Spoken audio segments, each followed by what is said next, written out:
Hello. Hello. ବର୍ଷା କହୁଥିଲି। ହଁ କହ। ମୁଁ କହିଲି ଆମ ମ୍ୟାଟରଟା ଆପଣ ଛିଡେଇବେ, ସିଏ କହୁଛନ୍ତି ମୋ ବାପା ଛିଡେଇବେ, ତ ମ୍ୟାଟରଟା କେତେ ଦିନ ପରେ ଛିଡେଇବେ ମତେ ସେଇଟା ଟିକେ ଜଣେଇଲେ।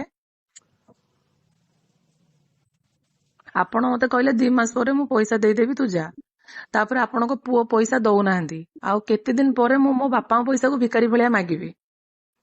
ନାଇଁ ପଇସା ପତ୍ର ମଗାମଗି କଲେ ତ ଭଲ ଲାଗିବନି, ବାରମ୍ବାର ମାଗିଲେ କଣ ଭଲ ଲାଗିବ? ଆପଣ କୁହନ୍ତୁ 6 ମାସ ହେଲାଣି ମୋ ଭଳିଆ ପିଲା, ନୋ ଝଗଡା ନା କିଛି, ମୁଁ ଶାନ୍ତିରେ ପଳେଇ ଆସିଲି।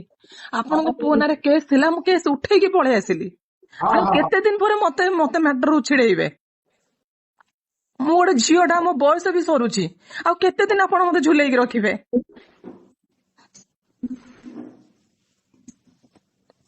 କେସ୍ ଚାଲିବ, ଲୋକ ଜାଣିବେ, ଆପଣ ଭଲ ଲାଗିବ? ଆପଣ ନିଜେ କୁହନ୍ତୁ। କେସ୍ ଚାଲିବ, ଲୋକ ଜାଣିବେ, ଟାହି ଟପରା କରିବେ, ସତ କଥା ଜାଣିବେ ଯେ ଟୋକାର ଏମିତି ଲଫଡା ଯୋଗୁ ଝିଅ ଛାଡିଲା। ଆପଣ ନିଜେ ମୁଣ୍ଡ ଟେକି ଚାଲିପାରିବେ ଯଦି ମୁଁ କେସ୍ କରିବି? ନାଇଁ ନାଇଁ ନାଇଁ, କେସ୍ କାସ୍ ହେଲେ କଣ ଲାଭ ହବ ଯେ? ସମସ୍ତେ ମୁଁ ତ ଲୋକ ଅଛନ୍ତି। ସାଇଲେଣ୍ଟ ରହିଲାଣି 6 ମାସ ହେଲାଣି, ମତେ ଛିଡଉନାହାନ୍ତି କଣ ପାଇଁ? କି ଛିଡେଇବ? ମତେ କହୁଛନ୍ତି ମୋ ବାପା ଆସି କଥା ହେବେ। ହଁ, ତମ ବାପାଙ୍କୁ ଡାକ, ଆମେ 2 ଜଣ ଆମେ ବସିବା। ତ କଥା ହେଲେ, କୋର୍ଟରେ ବସିଲେ, ସବୁ ମ୍ୟାଟର ଛିଡିଲା, ଆଡଭୋକେଟ ବସିଲେ, ଆପଣ ପୁଣି 2 ଜଣ ବସିକି କଣ କଥା ଛିଡେଇବେ? ଆମର ତ ଯାହା କଥା ଛିଡିବ କୋର୍ଟରେ ଛିଡିବ। ଆରେ ସେ କୋର୍ଟ ଛିଡିବ ଯେ, ଯୋଉ ଦବା ନବା କଥାଟା ହଁ, ଯଦି ଆମର ପଇସା ଦବା ନବା, ବାପା ବୋଉଙ୍କ ଭିତରେ ଦବା ନବା କଥା ନାହିଁ। ଆପଣ ଆମ ଆଡଭୋକେଟ ସାଥିରେ କଥା ହେବେ, ସେଇଠି ଏଗ୍ରିମେଣ୍ଟ କରିବେ। କାଳେ ମୁଁ ପଇସା ନେଇ ଠକିଦେବି, କାଳେ ମୁଁ ମିଛ କହିବି, କାଳେ ମୁଁ ଫାଙ୍କି ଦେବି, କାଳେ ମୁଁ ଆପଣଙ୍କ ପୁଅକୁ ହଇରାଣ କରିବି, ସେଇଟା କୋର୍ଟ ପେପରରେ ସତ କଥା କହିବ ନା କଥାରେ କଥାରେ ସତ କଥା ବାହାରିବ? କୋର୍ଟ ହବ, ଭଦ୍ରଲୋକ ହେବେ। ବାହାଘର କଣ କୋର୍ଟ କରିଥିଲା? କୋର୍ଟ ହିଁ, ବାହାଘର କୋର୍ଟ କରିଥିଲା? ବାହାଘରର ସାର୍ଟିଫିକେଟ ଆମର କୋର୍ଟ ହିଁ କରିଥିଲା। ପ୍ରଥମ ବାହାଘରଟା ଆମର କୋର୍ଟ ହିଁ କରିଥିଲା। ଆମ ବାହାଘରକୁ ଭଦ୍ରଲୋକ ବି କେହି ଆସିକି କରିନଥିଲେ, ମୋ ବାପା ବସି କରିଥିଲେ। ଆପଣ ଆସିକି ଆଡଭୋକେଟ ହାତରେ ବସିକି କଥା ହଉନାହାନ୍ତି। ମୋ ବାପା ବସିଥିବେ, ଆଡଭୋକେଟ ବସିଥିବେ, ଆପଣ ବସିଥିବେ, ପରଫେକ୍ଟ ନିୟମରେ କଥା ବାହାରିବ। ଆଉ ମନ ଇଚ୍ଛା ଆମେ କଥା ବାହାର କଲେ କିଛି ତ ଲାଭ ନାହିଁ ନା।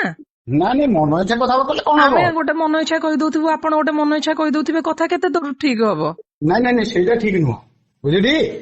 ଆଉ ମୁଁ ଗୋଟେ କଥା କହିଦେଇକି ପରେ ଫାଙ୍କି ଦଉଥିବି, ବଟ୍ ଆମେ ଗୋଟେ ଆଡଭୋକେଟ ସାଙ୍ଗରେ ଯଦି ବସିକି କଥା ହଉଥିବା, ସିଏ କଣ କଥା ଫାଙ୍କିବ? ଆମର କୋଉ ଭଦ୍ରଲୋକ କେହି ପଇସା ଦେବେ କି? କେହି ଭଦ୍ରଲୋକ ପଇସା ଦେବେନି। ଆପଣ ଆସିବେ, ଆପଣ ଆସିବେ, ଆପଣଙ୍କର ଠିକ ଅଛି, ଆପଣଙ୍କ ତରଫରୁ ଭଦ୍ରଲୋକ ଆଣନ୍ତୁ, ମୋର କିଛି ଲେନ ଦେନ ନାହିଁ, ହେଲା। ଆଉ ମୋ ବାପା ବସିଥିବେ, ମୁଁ ବସିଥିବି, ଆପଣ ପୁଅ ବସିଥିବେ, ଆପଣ 100 ଭଦ୍ରଲୋକ ଆଣନ୍ତୁ, 200 ଭଦ୍ରଲୋକ ଆଣନ୍ତୁ, ସେଟା ଆପଣଙ୍କ ଉପରେ ଡିପେଣ୍ଡ କରେ। କାହିଁକିନା ମୋର କଥା ମୋ ବାପା ଆଉ ମୋ ଆଡଭୋକେଟ ହେବେ। ମୋର ଏଠି ଭଦ୍ରଲୋକ ଲାକିକି ଲୋକ ଲଜ୍ଜା ହବାର ନାହିଁ। ଲୋକ ସବୁ ଜାଣିବେ, ହଁ ଆ ପୁଅ ଏମିତି ଲଫଡା କରିଥିଲା, ମୋ ଗାଁ ଲୋକ ଜାଣିବେ ଏ ପୁଅ ଏମିତି ଲଫଡା କରିଥିଲା ବୋଲି ଝିଅ ଛାଡିଦେଲା। ମତେ ଲୋକ ଲଜ୍ଜା ହବାର ନାହିଁ।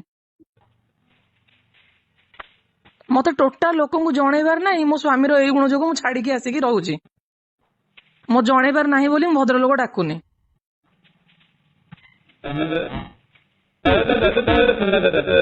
କେବେ ଛିଡେଇବା? ମତେ ଲେଟ୍ ହେଇଗଲାଣି।